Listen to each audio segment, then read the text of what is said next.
여러분 안녕하세요. 오늘 제가 정말 중요한 어쩌면 생명을 구할 수도 있는 이야기를 하나 하려고 합니다. 작년 가을이었어요. 제 외래에 72세 남녀 환자분이 실려오셨습니다. 구급차를 타고요. 그분은 그날 아침만 해도 건강하셨어요. 건강검진 받으러 가셨거든요. 그런데 대장 내시경 검사를 받다가 갑자기 쓰러지신 겁니다. 장천공이라고 해서 대장에 구멍이 뚫렸어요. 응급수술실로 바로 들어가셨고요. 수술은 4시간 넘게 걸렸습니다. 중환자실에서 일주일, 일반 병실에서 3주, 한 달 넘게 병원 신세를 지셨어요. 더 안타까운 건 뭔지 아세요? 그분 건강하셨어요. 아무 증상도 없으셨고요. 혈압, 혈당 다 정상이셨습니다. 그냥 건강하니까 더 건강해지려고 검진 받으신 거예요. 매년 빠짐없이요. 그런데 그 검사가 오히려 생명을 위협한 겁니다. 믿기시나요? 서울대병원 노년내과에서 2022년 발표한 연구 결과가 있습니다. 75세 이상 고령층이 건강검진 중에 겪는 합병증을 10년간 추적한 건데요. 놀라운 사실이 밝혀졌어요. 검사 중 발생하는 심각한 부작용이 젊은 사람보다 무려 5배나 높았습니다. 5배요. 그리고 이 중 73%는 사실 꼭 필요하지 않았던 검사였다는 겁니다. 제가 30년 넘게 환자분들을 진료하면서 정말 많이 봤어요. 건강해지려고 가족들 걱정 안 시키려고 열심히 검진 받으시다가 오히려 큰 병 얻으시는 분들을요. 오늘 이 영상을 끝까지 보시면 여러분과 가족의 건강을 지킬 수 있는 정말 중요한 정보를 얻으실 겁니다. 어떤 검사를 피해야 하는지, 대신 뭘 해야 하는지 다 말씀드리겠습니다. 그런데 왜 70대가 넘으면 검사가 위험해질까요? 젊었을 땐 괜찮았던 검사가요. 이유가 있습니다. 우리 몸은 나이가 들면서 여러 가지가 변하거든요. 하버드 의대 노화연구소에서 15년간 추적한 데이터를 보면요. 70세가 넘으면 혈관 탄력성이 50대의 절반으로 떨어집니다. 절반이에요. 그러니까 작은 충격에도 혈관이 터지거나 막힐 위험이 높아지는 거죠. 신장 기능도 마찬가지예요. 대한신장학회 2023년 보고서에 따르면 75세 이상의 82%가 만성신부전 3단계 이상이랍니다. 본인은 모르세요. 증상이 없으니까요. 그런데 검사에 쓰는 약물들, 특히 조영제 같은 거는 신장으로 배출되거든요. 약한 신장에 엄청난 부담을 주는 겁니다. 회복력도 문제예요. 젊은 사람은 검사 후 이틀이면 회복하는데요. 70대는 일주일, 80대는 한 달 걸립니다. 연세대 세브란스 병원 노인병센터 김영식 교수님 연구팀이 밝혀낸 거예요. 같은 검사를 받아도 합병증 회복 기간이 4배에서 10배까지 차이 난다고요. 그리고 제가 정말 중요하게 생각하는 부분이 하나 더 있어요. 기대 여명입니다. 조금 불편한 말씀일 수 있는데요. 현실을 직시해야 해요. 통계청 자료를 보면 75세 평균 기대 여명이 12년입니다. 남자는 10년, 여자는 14년이고요. 그럼 천천히 자라는 암을 발견했을 때 그걸 치료하는 게 정말 도움이 될까요? 치료 과정이 너무 힘들어서 남은 삶의 질을 크게 떨어뜨릴 수 있거든요. 제가 아는 선배 의사 선생님 한 분 계세요. 올해 76세이신데요. 평생 환자들 진료하시면서 너무 많이 보신 거예요. 과잉 검사 때문에 고생하시는 분들을요. 그래서 본인은 이제 종합검진 안 받으신대요. 대장 내시경도 PT, CT도 다 안 받으세요. 대신 기본 혈액 검사만 1년에 한 번 하시고요. 증상 있을 때만 병원 가신다고요. 검사가 병을 만든다라는 말씀을 하셨어요. 자, 그럼 지금부터 본격적으로 70대 이상이 피해야 할 5가지 검사에 대해 말씀드리겠습니다. 혹시 여러분이나 주변 가족분들이 이런 검사를 계획하고 계시다면 이 영상을 꼭 함께 보세요. 생명을 구할 수도 있는 정보입니다. 첫 번째, 대장 내시경입니다. 예, 맞습니다. 대장암 조기 발견으로 유명한 바로 그 검사요. 젊었을 때는 정말 중요한 검사예요. 50대, 60대 초반까지는 꼭 받으셔야 하고요. 그런데 75세가 넘으면 이야기가 완전히 달라집니다. 왜 그럴까요? 먼저 준비 과정부터 문제예요. 대장 내시경은 하루 전부터 금식하셔야 하잖아요. 그리고 장정결제라는 약을 드시고 설사를 계속 하셔야 하고요. 보통 4리터의 물을 마셔야 합니다. 4리터요. 큰 생수통 2개예요. 젊은 사람도 힘든데 70대가 넘으면 정말 고역이죠. 삼성 서울병원 소화기내과 2021년 연구 데이터를 보면요. 75세 이상에서 장정결 과정 중 응급실 내원율이 18%였습니다. 10명 중 거의 2명이 검사도 못 받고 응급실로 실려간 거예요. 왜요? 탈수 때문이에요. 계속 설사하니까 몸에 수분이 빠져나가잖아요. 혈압이 떨어지고 의식이 흐려지고요. 심장이 약하신 분들은 부정맥이 올 수도 있어요. 전해질 불균형도 문제입니다. 특히 칼륨이 떨어지면 심장이 멈출 수도 있거든요. 제가 직접 본 케이스만 해도요. 작년에 78세 여자 환자분이 장정결 하시다가 심실세동이 왔어요. 응급실에서 전기 충격으로 심장을 다시 뛰게 했습니다. 검사도 안 받았는데 목숨이 왔다 갔다 한 거예요. 신장 기능이 안 좋으신 분들은 더 위험해요. 장정결제가 신장에 부담을 주거든요. 폐에 물이 차서 호흡곤란이 올 수 있습니다. 실제로 대한신장학회 보고에 따르면 만성 심부전 환자가 대장 내시경 준비 과정에서 급성 악화되는 비율이 34%라고 해요. 3명 중 1명이요. 그럼 준비만 힘든가요? 아니에요. 검사 자체도 위험합니다. 나이가 들면 대장벽이 얇아지고 약해지거든요. 서울 아산병원 대장학문외과 연구팀이 발표한 자료를 보면요. 70대 이상에서 대장 천공 발생률이 젊은 사람보다 5배 높았어요. 내시경을 넣다가 장벽에 구멍이 뚫리는 거예요. 장천공이 생기면 어떻게 될까요? 바로 응급수술입니다. 배를 열어서 뚫린 부분을 꿰매야 해요. 경우에 따라서는 장루, 그러니까 인공항문을 만들어야 할 수도 있고요. 수술 후 합병증도 문제예요. 폐렴, 폐혈증, 심부전, 고령층은 수술 자체를 견디기 어려우실 수 있어요. 실제로 제 환자분 중에 계셨어요. 74세 남자분이었는데요. 대장 내시경 중에 천공이 생겨서 응급수술 받으셨어요. 수술은 잘 됐는데 중환자실에서 폐렴이 왔어요. 그래서 1달 반을 입원하셨고요. 퇴원하셨을 때는 체중이 10kg나 빠지셨더라고요. 걷기도 힘드셨고요. 예전에 건강한 모습으로 돌아가시기까지 반년이 걸렸습니다. 혹시 이런 생각하실 수도 있어요. 그래도 암을 조기에 발견하면 좋은 거 아닌가요? 맞는 말씀이에요. 그런데 제가 가장 강조하고 싶은 건 이거예요. 대장암은 천천히 자라는 암이라는 거예요. 용종이라는 게 생기고 그게 암으로 변하는데 보통 10년에서 15년 걸립니다. 미국 국립암연구소 데이터를 보면요. 용종에서 암으로 진행되는 평균 기간이 12.3년이래요. 계산해 보세요. 75세에 작은 용종을 발견했다고 해봅시다. 그게 암이 되려면 87세예요. 통계청 자료상 75세, 남성의 평균 수명이 85세거든요.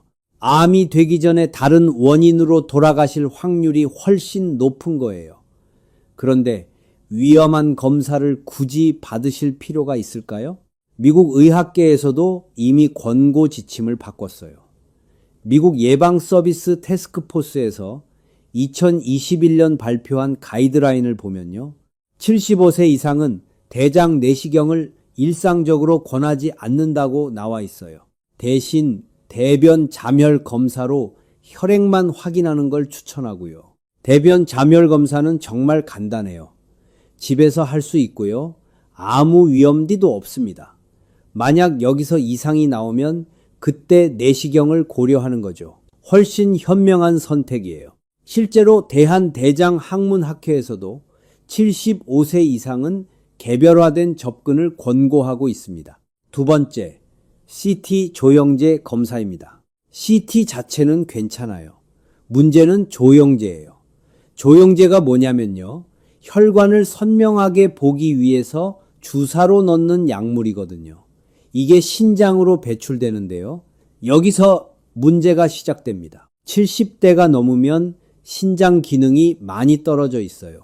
겉으로는 멀쩡해 보여도요. 혈액 검사를 해보면 신장 기능이 젊었을 때 절반도 안 되는 분들이 많습니다.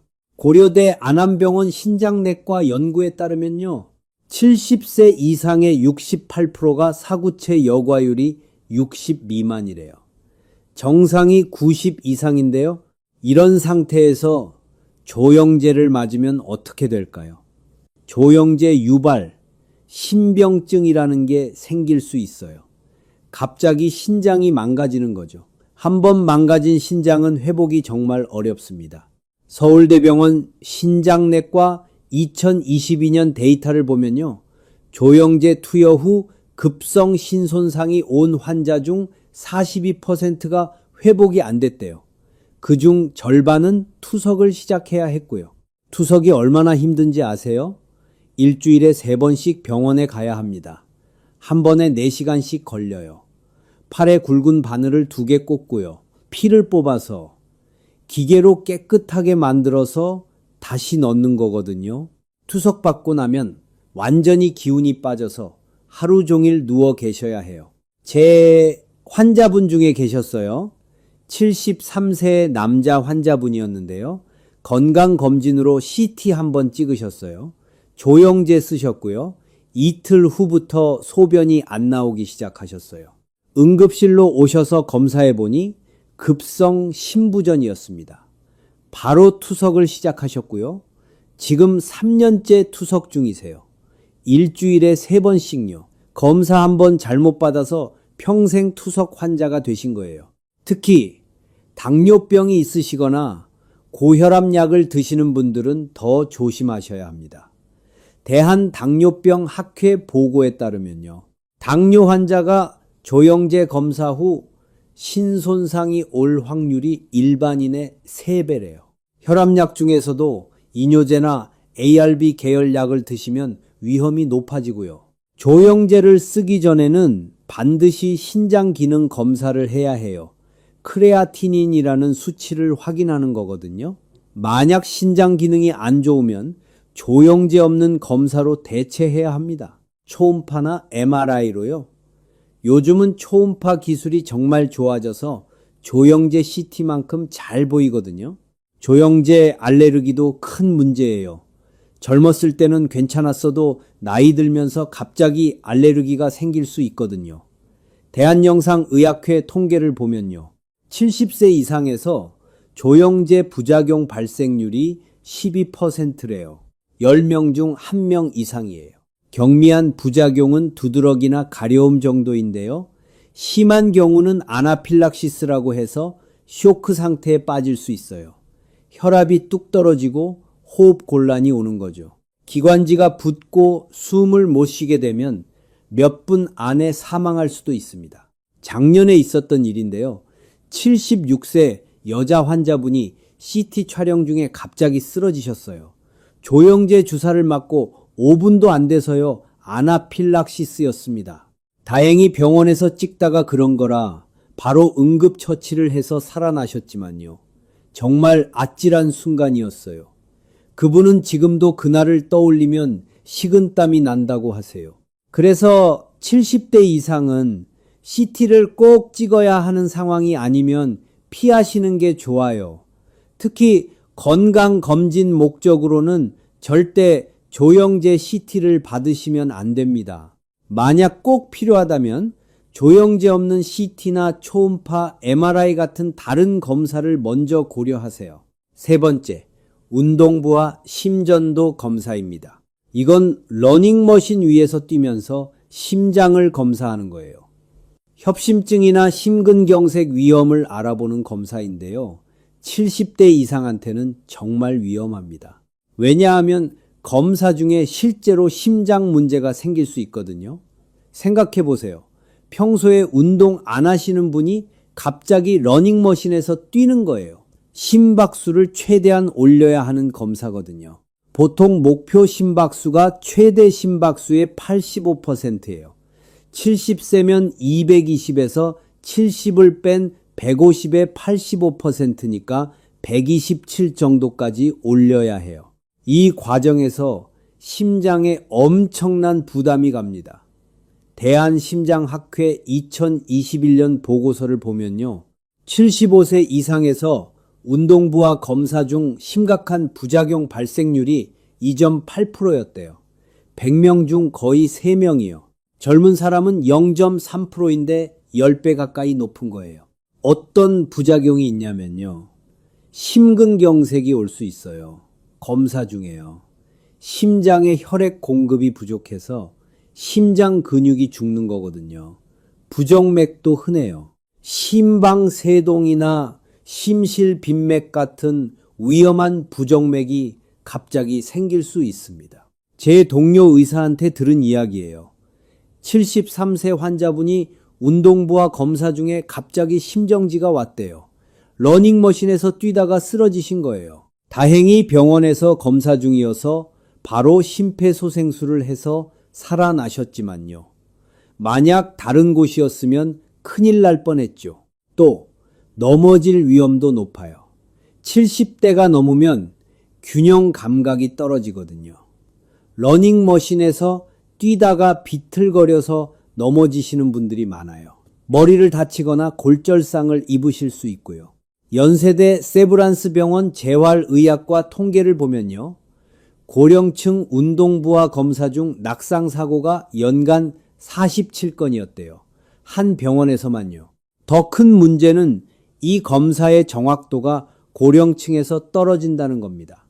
위양성이라고 해서 실제로는 문제가 없는데 이상하다고 나오는 경우가 많아요. 삼성서울병원 순환기내과 연구를 보면요. 70세 이상에서 위양성률이 38%였어요. 10명 중 4명은 멀쩡한데 이상하다고 나온 거죠. 그러면 어떻게 될까요? 추가 검사를 받게 됩니다. 관상동맥 조영술 같은 침습적인 검사까지요. 사타구니 혈관에 카테터를 넣어서 심장 혈관을 보는 건데요. 이것도 위험한 검사예요. 이 보는도 손이 출혈, 혈종, 혈관 손상 같은 합병증이 생길 수 있거든요. 그 과정에서 불필요한 시술까지 받게 될 수 있어요. 스텐트를 넣는다거나요. 고려대 구로병원 순환기내과 2022년 분석을 보면요. 운동부와 검사 양성으로 관상동맥 조영술을 받은 75세 이상 환자 중 실제로 의미 있는 협착이 있던 경우가 28%밖에 안 됐대요. 나머지 72%는 괜히 시술받은 거예요. 그래서 70대 이상은 운동부와 검사 대신에 심장 초음파나 가만히 누워서 찍는 심전도로 충분합니다. 심장 초음파는 정말 안전하고요. 심장의 구조와 기능을 다 볼 수 있어요. 판막이 어떤지, 심장 근육이 얼마나 잘 수축하는지 다 확인할 수 있거든요. 위험을 감수하면서까지 운동부와 검사를 받으실 필요가 없어요.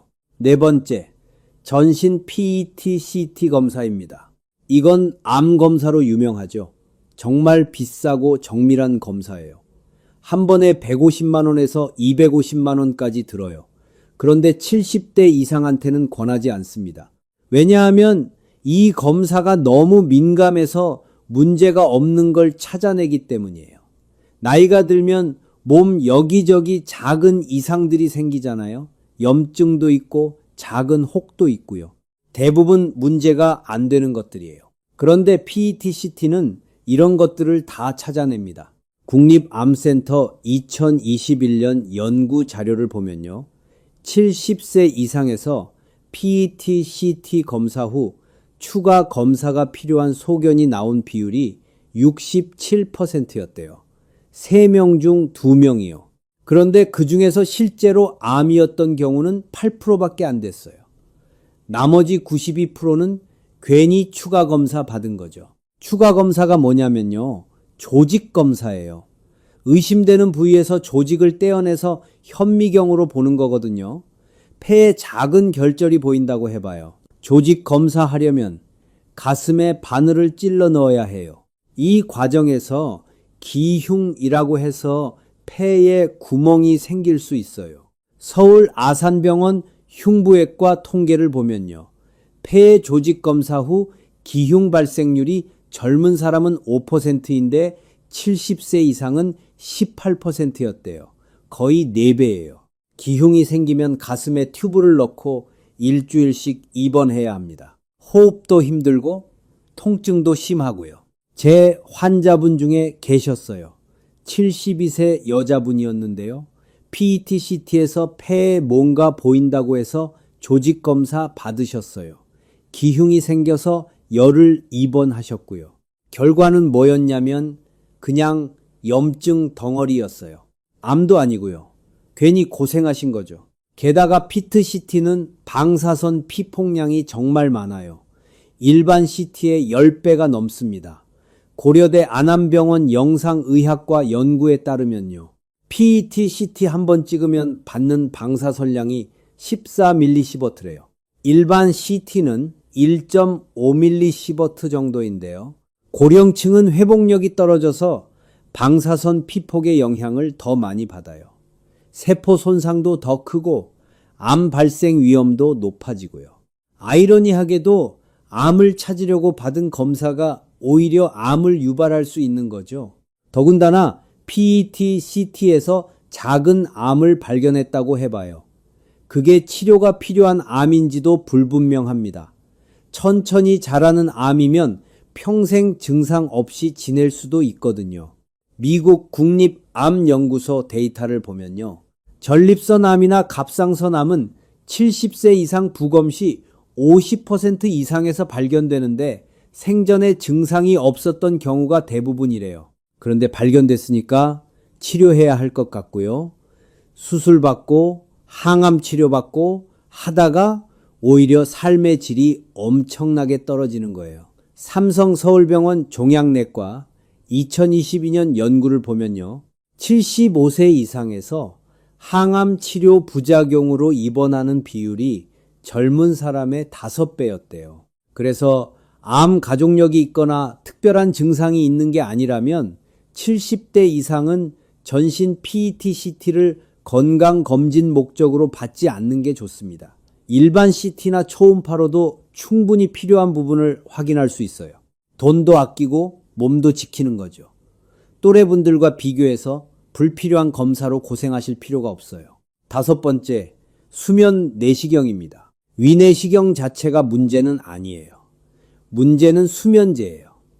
많은 분들이 내시경 검사 힘들까봐 수면 내시경을 선택하시는데요.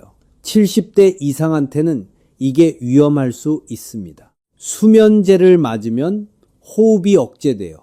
산소 포화도가 떨어지고요. 젊은 사람은 금방 회복하는데 고령층은 회복이 느립니다. 대한소화기 내시경학회 2021년 보고서를 보면요. 75세 이상에서 수면 내시경 중 산소 포화도가 90% 이하로 떨어지는 경우가 23%였대요. 4명 중 1명 꼴이에요. 폐 기능이 안 좋으신 분들은 수면제 때문에 호흡 곤란이 올 수 있어요. 만성 폐쇄성 폐질환이 있으시거나 천식이 있으시면 특히 위험해요. 서울대병원 호흡기내과 연구에 따르면요. 폐질환이 있는 고령 환자가 수면 내시경 받으면 호흡 부전 위험이 7배 높아진대요. 드물지만 수면 내시경 후에 의식이 안 돌아오는 경우도 있습니다. 작년에 있었던 일인데요. 78세 남자 환자분이 수면 내시경을 받으셨어요. 검사는 잘 끝났는데 회복실에서 깨어나질 않으시는 거예요. 30분이 지나고 1시간이 지나도요. 결국 중환자실로 옮겨서 인공호흡기를 달아야 했어요. 다행히 이틀 후에 깨어나셨지만요. 그 과정이 얼마나 무서웠겠어요. 수면제는 혈압도 떨어뜨려요. 심장이 약하신 분들한테는 이게 정말 위험합니다. 혈압이 갑자기 떨어지면 뇌로 가는 혈류가 줄어들거든요. 어지럽고 쓰러질 수 있고요. 심하면 뇌졸중까지 올 수 있어요. 특히 혈압약을 드시는 분들은 수면제와 혈압약이 상호작용을 해서 혈압이 너무 떨어질 수 있습니다. 연세대 세브란스 병원 순환기내과 2022년 데이터를 보면요. 혈압약 복용 중인 75세 이상 환자가 수면 내시경 받을 때 수축기 혈압이 90 이하로 떨어지는 비율이 31%였대요. 그리고 수면 내시경 후에는 하루 종일 멍한 상태가 됩니다. 고령층은 이 상태에서 넘어지거나 사고가 날 위험이 높아요. 실제로 대한노인병학회 통계를 보면요. 수면 내시경 받고 24시간 이내 낙상 사고율이 70세 이상에서 8.2%였대요. 12명 중 1명꼴이에요. 제 환자분도 그러셨어요. 74세 여자분이 수면 내시경 받고 집에 가시다가 현관 문턱에 걸려 넘어지셨어요. 엉덩이뼈 골절이 생겼고요. 수술 받으셨습니다. 그 후유증으로 석 달 동안 걷지 못하셨어요. 지금도 지팡이 없이는 못 걸으세요. 주변 분들한테 검사 하나 잘못 받았다가 이렇게 됐다고 말씀하시면서 정말 후회하신대요. 그래서 70대 이상은 가능하면 비수면 내시경을 권합니다. 요즘은 내시경 기계가 정말 좋아져서 비수면으로 해도 그렇게 힘들지 않아요. 약간 불편하긴 하지만 5분 정도면 끝나거든요. 위험을 감수하면서까지 수면제를 쓸 필요가 없어요. 비수면으로 하면 검사 끝나고 바로 집에 가실 수 있고요. 안전합니다. 자, 지금까지 70대 이상이 피해야 할 5가지 검사를 말씀드렸습니다. 정리해 볼까요? 대장 내시경, CT 조영제 검사, 운동부와 심전도, 전신 PET CT, 수면 내시경이었습니다. 이 검사들은 젊었을 때는 유용하지만 고령층한테는 위험이 더 클 수 있어요. 그럼 70대 이상은 어떤 검사를 받아야 할까요? 필요한 검사들도 있거든요. 지금부터 안전하고 꼭 필요한 검사들을 말씀드리겠습니다. 첫 번째, 혈액 검사입니다. 혈액 검사는 정기적으로 받으셔야 해요. 혈당, 콜레스테롤, 신장 기능, 간 기능, 이런 기본적인 것들이요. 이건 체혈만 하면 되니까 안전하고요. 만성질환 관리에 꼭 필요합니다. 6개월에서 1년에 한 번 정도면 충분해요. 대한임상검사의학회 권고안을 보면요. 70세 이상은 공복혈당, HbA1c, 총콜레스테롤, LDL 콜레스테롤, 크레아티닌, AST, ALT 이 7가지는 꼭 확인하시라고 나와 있어요. 혈액검사로 당뇨병, 고지혈증, 신장질환, 간질환 다 확인할 수 있거든요. 두 번째, 혈압 측정이에요. 이건 집에서도 할 수 있죠. 매일 아침 일어나서 혈압을 재는 습관을 들이시면 좋아요. 고혈압은 뇌졸중이나 심근경색의 가장 큰 위험 요인이거든요. 대한고혈압학회 자료에 따르면요. 70세 이상에서 고혈압 유병률이 67%래요. 3명 중 2명이에요. 혈압만 잘 관리해도 큰 병을 많이 예방할 수 있습니다. 혈압계는 약국에서 5만 원 정도면 살 수 있고요. 사용법도 간단해요. 아침에 화장실 다녀오시고 5분 정도 쉬셨다가 재시면 돼요. 수축기 혈압이 140 이상이거나 이완기 혈압이 90 이상이면 주치의 선생님과 상담하세요. 세 번째, 골밀도 검사입니다. 특히 여성분들은 폐경 후에 골다공증이 빨리 오거든요. 대한골대사학회 통계를 보면요. 70세 이상 여성의 78%가 골다공증이래요. 골밀도 검사는 방사선 피폭도 거의 없고 간단해요. 2년에 한 번 정도 받으시면 됩니다. 골다공증이 심하면 약물 치료를 시작해야 해요. 골다공증을 방치하면 작은 충격에도 뼈가 부러지거든요. 엉덩이뼈, 척추뼈, 손목뼈, 골절이 흔해요. 특히 엉덩이뼈 골절이 생기면 수술 받아야 하고요. 서울 아산병원 정형외과 연구에 따르면 엉덩이뼈 골절 후 1년 내 사망률이 75세 이상에서 28%래요. 네 번째, 눈 검사예요. 백내장, 녹내장, 황반변성 같은 게 나이 들면 흔하게 생기거든요. 1년에 한 번 안과에서 정밀 검사를 받으시는 게 좋습니다. 실명을 예방할 수 있어요. 특히 녹내장은 초기에 증상이 없어서 검사로만 발견할 수 있거든요. 대한안과학회 자료를 보면요. 70세 이상의 12%가 녹내장이래요. 그런데 본인이 아는 경우는 절반도 안 돼요. 녹내장은 시신경이 서서히 손상되는 병인데요. 치료 안 하면 실명할 수 있어요. 하지만 조기에 발견해서 안약으로 치료하면 진행을 막을 수 있습니다. 다섯 번째, 대변 잠혈 검사입니다. 대장 내시경 대신에 이걸 받으시면 돼요. 대변에 피가 섞여 나오는지만 확인하는 간단한 검사예요. 만약 여기서 이상이 나오면 그때 내시경을 고려하는 거죠. 집에서 할 수 있고요. 비용도 거의 안 들어요. 국립암센터 권고안에도 나와 있어요. 75세 이상은 대변 잠혈 검사를 우선 권장한다고요. 이 검사의 민감도가 70%가 넘어서 대장암이나 큰 용종이 있으면 대부분 잡아낼 수 있거든요. 여섯 번째, 청력 검사입니다. 난청이 생기면 의사소통이 어려워지고요. 우울증이나 치매 위험도 높아져요. 서울대병원 정신건강의학과 연구를 보면요. 난청이 있는 고령층이 치매 발생 위험이 2배 높았대요. 보청기를 일찍 착용하는 게 정말 중요한데요. 그러려면 정기적으로 청력 검사를 받아야 해요. 2년에 한 번 정도요. 이런 기본적인 검사들만 잘 받으셔도 건강 관리는 충분히 할 수 있습니다. 과하게 여러 가지 검사를 받으실 필요가 없어요. 그럼 이제 자가관리법에 대해 말씀드리겠습니다. 검사보다 훨씬 중요한 게 바로 일상생활에서의 관리거든요. 제가 8가지를 말씀드릴 텐데요. 이것만 잘 지키셔도 어떤 검사보다 건강을 지키실 수 있어요. 첫 번째 자가관리법, 약 줄이기입니다. 예, 맞아요. 약을 줄이라는 거예요. 많은 고령 환자분들이 약을 너무 많이 드세요. 혈압약, 당뇨약, 콜레스테롤약, 위장약, 수면제 이렇게 한 움큼씩 드시는 분들이 많아요.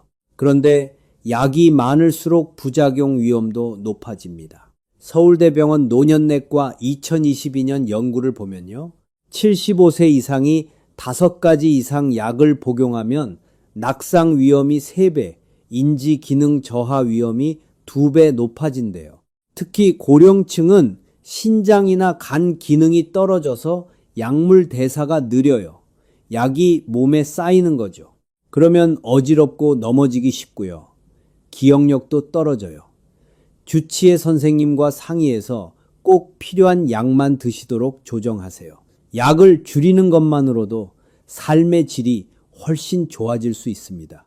실제로 제 환자분 중에 7가지 약을 드시던 분이 3가지로 줄였더니 훨씬 정신이 맑아지고 활력이 생겼다고 하셨어요. 두 번째, 영양 관리입니다. 나이가 들면 식욕이 떨어지고 잘 안 드시게 되죠. 그런데 영양 부족이 되면 면역력이 떨어지고 근육이 빠져요. 낙상 위험도 높아지고요. 단백질을 충분히 드셔야 합니다. 대한영양학회 권고안을 보면요. 70세 이상은 하루 체중 1kg당 단백질 1.2g이 필요하대요. 60kg이시면 72g이에요. 고기, 생선, 계란, 두부 이런 음식들을 하루 3번 몇 끼마다 드세요. 특히 아침에 단백질을 꼭 드세요. 아침을 거르시는 분들이 많은데요. 그러면 하루 종일 기운이 없어요. 아침에 계란 2개만 드셔도 훨씬 활력이 생깁니다. 연세대 세브란스 병원 영양팀 연구에 따르면요. 아침 단백질 섭취가 하루 종일 근육 합성을 촉진한대요. 저녁은 조금 가볍게 드시고요. 아침과 점심을 든든히 드시는 게 좋아요.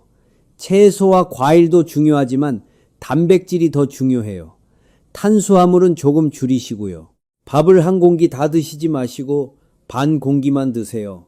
대신 반찬을 더 드시고요. 하루 3끼를 규칙적으로 드시는 게 좋습니다. 입맛이 없다고 굶으시면 안 돼요. 조금씩이라도 하루 3번은 꼭 드세요. 세 번째, 근력 운동입니다. 유산소 운동보다 근력 운동이 고령층한테는 더 중요해요. 근육이 있어야 낙상을 예방할 수 있거든요. 특히 다리 근육이 중요합니다. 대한노인병학회 연구를 보면요. 하체 근력이 강한 고령층이 낙상 위험이 60% 낮았대요. 의자에서 일어섰다 앉았다 하는 운동을 하루에 30번씩 하세요. 이것만 해도 다리 근육이 많이 좋아져요. 처음에는 10번부터 시작하세요. 그리고 일주일에 5번씩 늘려가는 거예요. 한 달 후면 50번도 할 수 있게 돼요. 의자 운동은 정말 효과가 좋아요. 별도의 장비도 필요 없고요. 집에서 TV 보면서도 할 수 있어요. 아령이나 물병을 들고 팔 운동도 하시고요. 무리하지 말고 천천히 하는 게 중요합니다. 매일 20분씩 하는 게 가끔 많이 하는 것보다 훨씬 효과적이에요.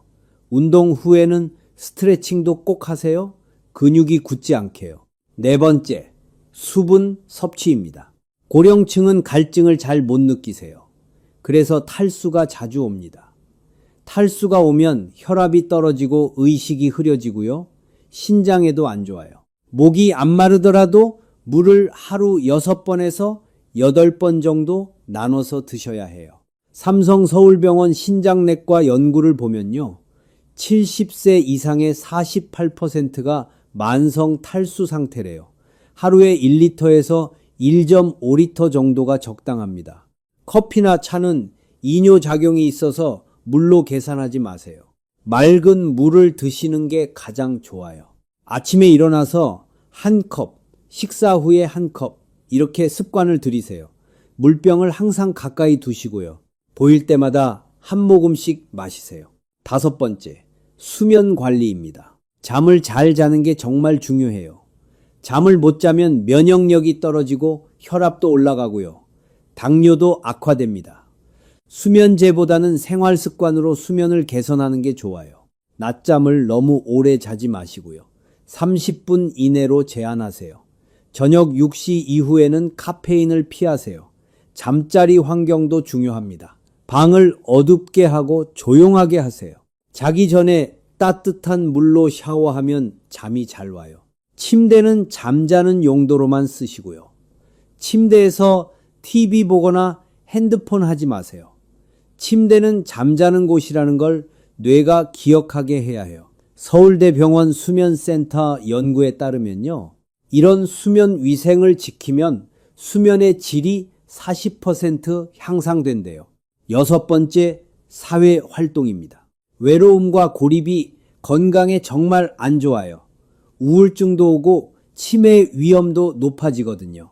하버드 의대 80년 종단 연구를 보면요. 사회적 관계가 좋은 사람이 그렇지 않은 사람보다 평균 7년을 더 산대요.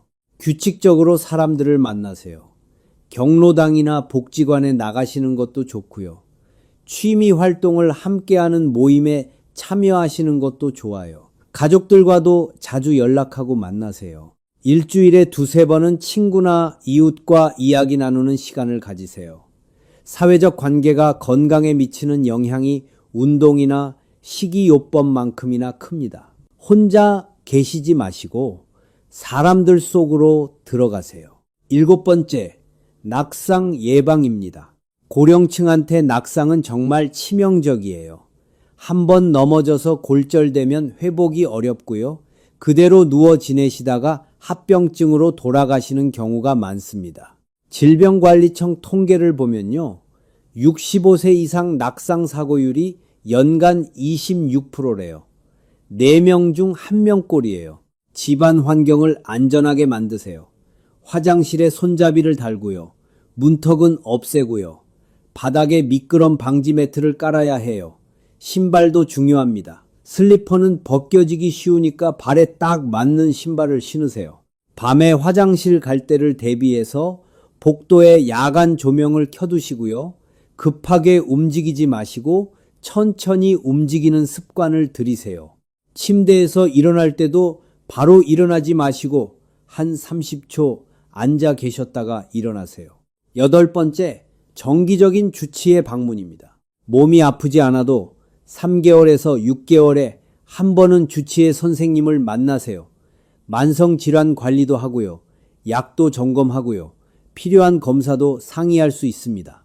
증상이 생겼을 때만 병원 가지 마시고 정기적으로 방문하는 게 훨씬 좋아요. 주치의 선생님과 좋은 관계를 유지하는 게 정말 중요합니다.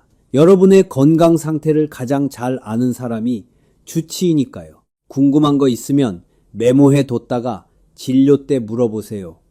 주치의는 평생 건강을 함께 관리하는 동반자예요. 자, 그럼 주의 사항에 대해서도 말씀드릴게요.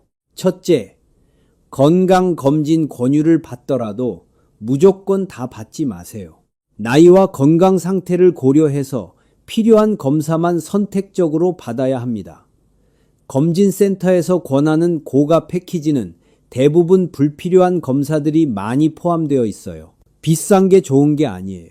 둘째, 증상이 없는데 검사하지 마세요. 증상이 있을 때 필요한 검사를 받는 게 맞습니다. 아무 증상 없는데 여기저기 검사하다 보면 이상한 게 나올 수밖에 없어요. 그러면 추가 검사의 악순환이 시작되는 거죠.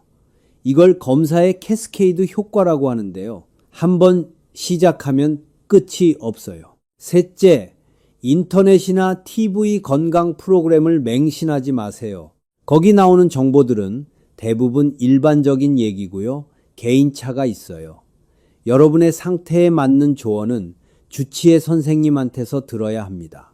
검증되지 않은 민간요법이나 건강기능식품도 조심하세요. 특히 간이나 신장에 해로운 성분이 들어있는 경우가 많아요. 넷째, 가족들이 권하는 검사도 신중하게 판단하세요. 자녀분들이 효도한다고 비싼 검진 패키지를 선물하시는 경우가 있는데요. 고마운 마음은 받되 실제로 받을 검사는 선택하셔야 해요. 가족들한테 오늘 이 영상 내용을 설명해 드리세요. 효도는 검사가 아니라 함께 시간 보내는 거라고요. 다섯째, 동네 친구들이 받았다고 따라서 받지 마세요. 각자 건강 상태가 다르거든요. 친구는 괜찮았는데 여러분한테는 위험할 수 있어요. 본인의 몸 상태를 가장 잘 아는 주치의와 상의하는 게 최선입니다. 남과 비교하지 마시고 본인한테 맞는 선택을 하세요. 여섯째, 건강검진 결과에 너무 일희일비하지 마세요. 조금 이상하다고 나와도 대부분은 큰 문제가 아니에요. 나이가 들면 정상 수치도 달라지거든요. 결과가 나쁘다고 너무 걱정하지 마시고요. 주치의와 상담하세요. 일곱째, 건강에 대한 강박을 버리세요. 완벽하게 건강할 필요는 없어요. 나이에 맞게 적당히 건강하면 되는 거예요. 검사 수치 하나하나에 집착하지 마시고요. 전반적인 삶의 질을 높이는 데 집중하세요. 자, 이제 오늘 말씀드린 내용을 마지막으로 정리해 드릴게요. 70대가 넘으면 피해야 할 5가지 검사 기억하시죠? 대장 내시경, CT 조영제 검사, 운동부와 심전도, 전신 PET, CT, 수면 내시경이었습니다. 이 검사들은 젊었을 때는 유용하지만 고령층한테는 위험이 더 클 수 있어요. 대신 안전한 기본 검사들을 정기적으로 받으시고요. 혈액 검사, 혈압 측정, 골밀도 검사, 눈 검사, 대변 잠혈 검사, 청력 검사, 이 6가지만 잘 챙기셔도 충분합니다. 그리고 일상생활에서의 관리가 훨씬 더 중요하다는 걸 기억하세요.